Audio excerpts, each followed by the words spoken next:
advice, but a reflection on memories that me and my brother shared and my mom and dad. And I don't want to like go over necessarily thinking that these are like sad memories that we can't share anymore, but these are happy memories, and that's why I feel confident speaking in front of you, because we had the opportunity to share them, and they were just some of my best childhood memories that we had together. But it's also in conjunction with Grandma, because I know I didn't do one with her, but they were always together, and I figured I'd combine them both. But to start, one of my favorite quotes from him when I used to leave for college was, keep your pants up and keep your grades up. And I kept one of those true. Yeah, growing up, lots of summers were spent there, babysitting. Grandma would always make me and Caleb sausage patty sandwiches, and there'd always be jelly with it. So, I mean, I didn't really like them, but you know, I still ate them, and it was all right. And for dessert, we'd have ice cream, but it was vanilla ice cream, and she would take a knife and like cut a block of it off, which I've never seen before. I mean, I've never seen somebody do that, but usually use a spoon or whatever. But you know, that was awesome, and we did that like every day, like every single day we were there, and we'd spend nights there. And I remember me and Kid, we get scared because we were so young, and just we were in the room right next door to him, but we still got up, had like a nightmare or whatever. Me and him would go and lay next to their bed. We'd make like a little bed. I'd go on Grandpa's side, and Kid would usually lay on Grandma's side, and we'd stay there until the morning. And then in the morning, usually wake us up, say, "Hey, we're going to Java Hut. You guys want to go?" I'm like, "Yeah." And we go to Java Hut, and we go there at least once a week while they were babysitting us, and it was probably one of the best memories I had just going there, because I love the smell of coffee, even though I never drank it. But me and Kev, I'd get a Mr. Pibb and a cookie. Kev would get like a Pepsi and a cinnamon roll. Those were like our trade items, and they knew that by heart every time we'd go in there.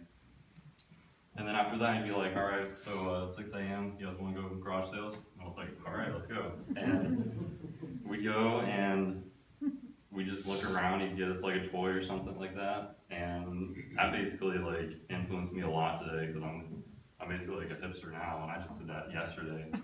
I went to a coffee shop in Charleston that went to some antique shops. I do that a lot, actually. And I really love that. I really like that he granted me that. And another thing is, every once in a while we'd be at home, me and Caleb, and he'd call us up and he'd say, "Hey, go to Meijer." And this was before there was a Meijer in Danville. And we'd get up, go to Champaign, go to Meijer, and shop a little bit. He'd get some groceries. And right after, we'd go to Cracker Barrel, and that was like his favorite place. So, I mean, I still go to Cracker Barrel. I love it there. And yeah, and just having him down the street was awesome. I took advantage of all my time I had with him, and me and Kid would walk down there because it was just a block away. First thing we do when you walk in, he'd be like, "Are you thirsty?" And we're like, "Yeah." And we're like, "Help yourself to the fridge." And we go in there and we get Diet Pepsi because that's all he had. And I hate Diet Pepsi, but I still drink it because he was under the impression that I liked it, apparently. I don't know. And we'd sit down at the table, talk to him a little bit, and he'd pull out some Lay's chips, just plain Lay's chips. That's all he had, plain Lay's chips. I didn't like those either, but you know, I still sat down and ate those. And we'd be talking a little bit and be like, "All right, well, we're probably gonna head home or something." And he'd be like, "All right, take this quarter." And he'd be like, "Save up." And I never saved up, but but he'd always give us a quarter. So, and you know,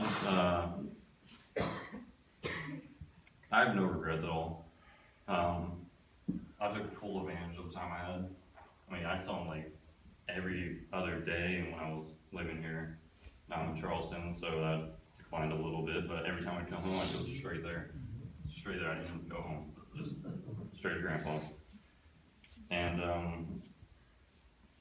yeah, that was just basically my chaos memories. But there was one specific thing that I remember we all shared, that when we were down the river, we would be mowing or something, and me and Kay would swap mowers and just mow all day. Dad would be doing something ridiculous I could have help with, like cut down a tree or something. And we'd see his Red Explorer come down, and we'd be like, here comes the supervisor. And yeah, we did, that was one of my favorite things about him. But, oh, another one that I forgot about childhood is that we'd go down to Ellsworth in his Bronco, and that was like really early childhood, and he'd teach us how to skip rocks. It was awesome. Like, I was a professional rock skipper.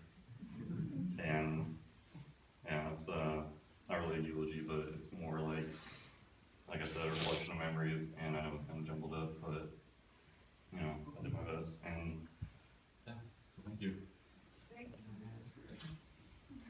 That was great. Thank you, Travis. That was wonderful.